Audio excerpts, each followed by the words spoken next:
who is too clever fills it hurriedly out of greed for the prize, and he spills the oil, and another who is not clever enough does not dare to pour the oil at all for fear of spilling it, but one who is clever fills it with a balanced effort and wins the prize. 72 Just as in these 5 similes, so too when the sign arises, one bhikkhu forces his energy, thinking I shall soon reach absorption. Then his mind lapses into agitation because of his mind's overexerted energy and he is prevented from reaching absorption. Another who sees the defect in overexertion slacks off his energy, thinking, what is absorption to me now? Then his mind lapses into idleness because of his mind's too lax energy and he too is prevented from reaching absorption. Yet another who frees his mind from idleness even when it is only slightly idle and from agitation when only slightly agitated, confronting the sign with balanced effort, reaches absorption. One should be like the last named.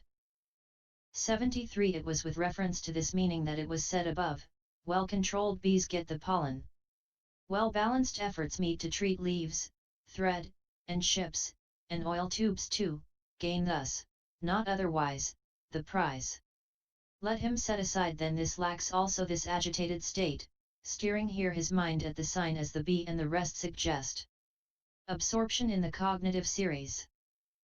74 So, while he is guiding his mind in this way, confronting the sign, then knowing, now absorption will succeed, there arises in him mind door adverting with that same earth KASIÓA as its object, interrupting the occurrence of consciousness as life continuum, and evoked by the constant repeating of earth, earth. After that, either 4 or 5 impulsions impel on that same object, the last one of which is an impulsion of the fine material sphere. The rest are of the sense sphere, but they have stronger applied thought, sustained thought, happiness, bliss, and unification of mind than the normal ones. They are called preliminary work consciousnesses because they are the preliminary work for absorption, 138 and they are also called access consciousnesses because of their nearness to absorption because they happen in its neighborhood, just as the words village access and city access are used for a place near to a village, etc., and they are also called conformity consciousnesses because they conform to those that precede the preliminary work consciousnesses into the absorption that follows. And the last of these is also called change of lineage because it transcends the limited sense sphere lineage and brings into being the exalted fine material sphere lineage. 75 But omitting repetitions 19 Then either the first is the preliminary work, the second access, the third conformity, and the fourth, change of lineage. Or else the first is access, the second conformity, and the third change of lineage. Then either the fourth in the latter case or the fifth in the former case is the absorption consciousness. For it is only either the fourth or the fifth that fixes in absorption. And that is according as there is swift or sluggish direct knowledge. CFXXI.117, beyond that, impulsion lapses and the life continuum 20 takes over. 76 But the Abhidhamma scholar, the elder Godata, quoted this text, preceding profitable states are a condition, as repetition condition, for succeeding profitable states, Pa I5. Adding, it is owing to the repetition condition that each succeeding state is strong, so there is absorption also in the 6th and 7th. 77 That is rejected by the commentaries with the remark that it is merely that elder's opinion, adding that, it is only either in the 4th or the FIFTH21 that there is absorption. Beyond that, impulsion lapses. It is said to do so because of nearness of the life continuum. And that has been stated in this way after consideration, so it cannot be rejected. For just as a man who is running towards a precipice and wants to stop cannot do so when he has his foot on the edge but falls over it, so there can be no fixing in absorption in the 6th or the 7th because of the nearness to the life continuum. That is why it should be understood that there is absorption only in the 4th or the 5th. 78 But that absorption is only of a single conscious moment. For there are 7 instances in which the normal extent 22 of the cognitive series does not apply. They are in the cases of the first absorption, the mundane kinds of direct knowledge, the 4 paths, fruition next after the path, life continuum jhana in the fine material and immaterial kinds of becoming, the base consisting of neither perception nor non-perception as condition for cessation of perception and feeling, and the fruition attainment in one emerging from cessation. Here the fruition next after the path does not exceed 3 consciousnesses in number, 139 the consciousnesses of the base consisting of neither perception nor non-perception as condition for cessation do not exceed 2 in number. There is no measure of the number of consciousnesses in the life continuum in the fine material and immaterial kinds of becoming. In the remaining instances the number of consciousnesses is 1 only. So, absorption is of a single consciousness moment. After that, it lapses into the life continuum. Then the life continuum is interrupted by adverting for the purpose of reviewing the jhana, next to which comes the reviewing of the jhana. The first jhana. 79 At this point, quite secluded from sense desires, secluded from unprofitable things he enters upon and dwells in the first jhana, which is accompanied by applied and sustained thought with happiness and bliss born of seclusion, vibite. 245, and so he has attained the first jhana, which abandons 5 factors, possesses 5 factors, is good in 3 ways, possesses 10 characteristics, and is of the earth KASIÓA. 80 Herein, quite secluded from sense desires means having secluded himself from, having become without, having gone away from, sense desires. Now, this word quite, eva, should be understood to have the meaning of absoluteness. Precisely because it has the meaning of absoluteness it shows how, on the actual occasion of entering upon and dwelling in the first jhana, sense desires as well as being non-existent then are the first jhana's contrary opposite, and it also shows that the arrival takes place only, eva, through the letting go of sense desires. How? 81 When absoluteness is introduced thus, quite secluded from sense desires, what is expressed is this: sense desires are certainly incompatible with this jhana. When they exist, it does not occur, just as when there is darkness, there is no lamplight, and it is only by letting go of them that it is reached, just as the further bank is reached only by letting go of the near bank. That is why absoluteness is introduced. 82 Here it might be asked, but why is this word quite mentioned only in the first phrase and not in the second? How is this? Might he enter upon and dwell in the first jhana even when not secluded from unprofitable things? It should not be regarded in that way. It is mentioned in the first phrase as the escape from them, for this jhana is the escape from sense desires since it surmounts the sense desire element and since it is incompatible with greed for sense desires. According as it is said, the escape from sense desires is this, that is to say, renunciation, d3 275. But in the second phrase 140 the word eva should be adduced and taken as said, as in the passage, Bhikkhus, only, eva, here is there an ascetic, here a second ascetic, mi 63. For it is impossible to enter upon and dwell in jhana unsecluded also from unprofitable things, in other words, the hindrances other than that sense desire. So this word must be read in both phrases thus, quite secluded from sense desires, quite secluded from unprofitable things. And although the word secluded as a general term includes all kinds of seclusion, that is to say, seclusion by substitution of opposites, etc., and bodily seclusion, etc. 23 still only the 3, namely, bodily seclusion, mental seclusion, and seclusion by suppression, suspension, should be regarded here. 83 But this term sense desires should be regarded as including all kinds, that is to say, sense desires as object as given in the Nidasa in the passage beginning, what are sense desires as object? They are agreeable visible objects.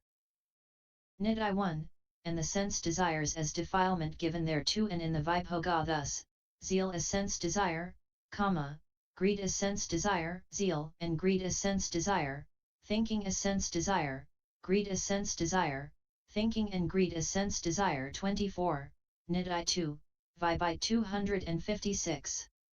That being so, the words quite secluded from sense desires properly mean quite secluded from sense desires as object, and express bodily seclusion, while the words secluded from unprofitable things properly mean secluded from sense desires as defilement or from all unprofitable things, and express mental seclusion. And in this case giving up of pleasure in sense desires is indicated by the first, since it only expresses seclusion from sense desires as object, while acquisition of pleasure in renunciation is indicated by the second, since it expresses seclusion from sense desire as defilement. 84. And with sense desires as object and sense desires as defilement expressed in this way, it should also be recognized that the abandoning of the objective basis for defilement is indicated by the first of these two phrases, and the abandoning of the subjective defilement by the second, also that the giving up of the cause of cupidity is indicated by the first, and the giving up of the cause of stupidity by the second, also that the purification of one's occupation is indicated by the first, and the educating of one's inclination by the second. This, firstly, is the method here when the words from sense desires are treated as referring to sense desires as object. 85. But if they are treated as referring to sense desires as defilement, then it is simply just zeal for sense desires, kamakanda, in the various forms of zeal, chanda, greed, raga, etc., that is intended as sense desires, kama. 83, second quotation. 141. And although that lust is also included by the word unprofitable, it is nevertheless stated separately in the vibhoga in the way beginning, herein, what are sense desires? Zeal as sense desire. Vibite 256, because of its incompatibility with jhana. Or, alternatively, it is mentioned in the first phrase because it is sense desire as defilement, and in the second phrase because it is included in the unprofitable. And because this lust has various forms, therefore from sense desires is said instead of from sense desire. 86. And although there may be unprofitableness in other states as well, nevertheless only the hindrances are mentioned subsequently in the vibhoga, thus, herein, what states are unprofitable? Lust. Vibite 256, etc., in order to show their opposition to, and incompatibility with, the jhana factors. For the hindrances are the contrary opposites of the jhana factors. What is meant is that the jhana factors are incompatible with them, eliminate them, abolish them. And it is said accordingly in the Pika concentration is incompatible with lust, happiness with ill will, applied thought with stiffness and torpor, bliss with agitation and worry, and sustained thought with uncertainty, not in Pika. 87. So in this case it should be understood that seclusion by suppression, suspension, of lust is indicated by the phrase quite secluded from sense desires, and seclusion by suppression, suspension, of all five hindrances by the phrase secluded from unprofitable things. But omitting repetitions, that of lust is indicated by the first, and that of the remaining hindrances by the second.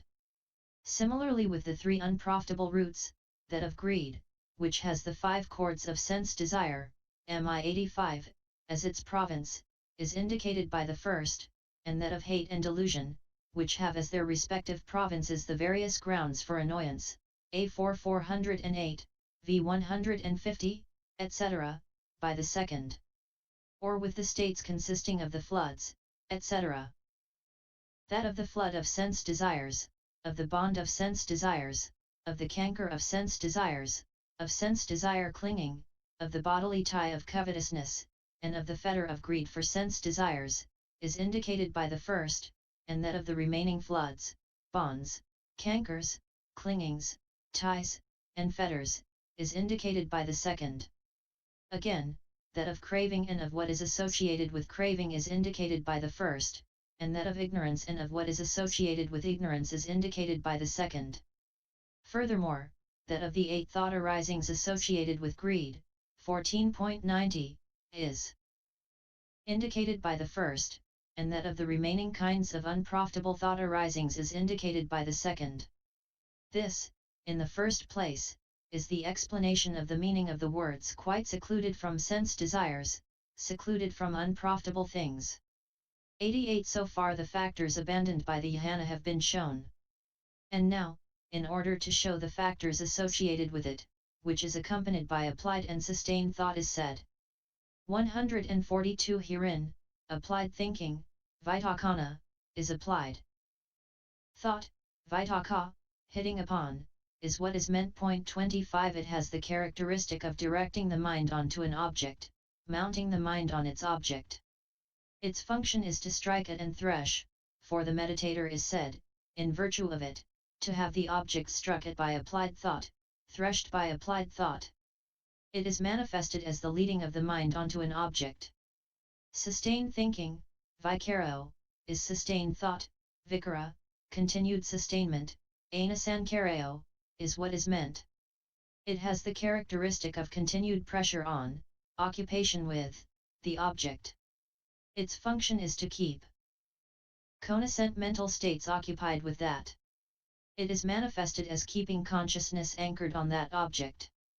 89 And, though sometimes not separate, applied thought is the first impact of the mind in the sense that it is both gross and inceptive, like the striking of a bell.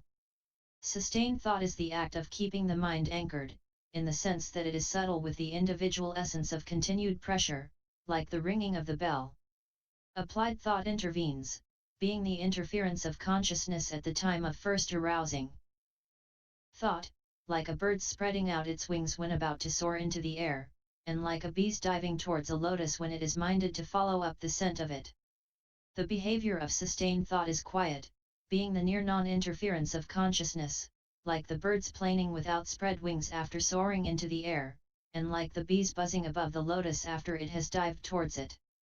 90 In the commentary to the Book of TWOS 26 this is said, applied thought occurs as a state of directing the mind onto an object, like the movement of a large bird taking off into the air by engaging the air with both wings and forcing them downwards. For it causes absorption by being unified. Sustained thought occurs with the individual essence of continued pressure, like the bird's movement when it is activating, its wings for the purpose of keeping hold on the air. For it keeps pressing the object. 27. That fits in with the latter's occurrence as anchoring. This difference of theirs becomes evident in the first and second jhanas in the five-fold reckoning. 91 Furthermore, applied thought is like the hand that grips firmly and sustained thought is like the hand that rubs, when one grips a tarnished metal dish firmly with one hand and rubs it with powder and oil and a woolen pad with the other hand. Likewise, when a potter has spun his wheel with a stroke on the stick and is making a dish. 143, his supporting hand is like applied thought and his hand that moves back and forth is like sustained thought. Likewise, when one is drawing a circle, the pin that stays fixed down in the center is like applied thought, which directs onto the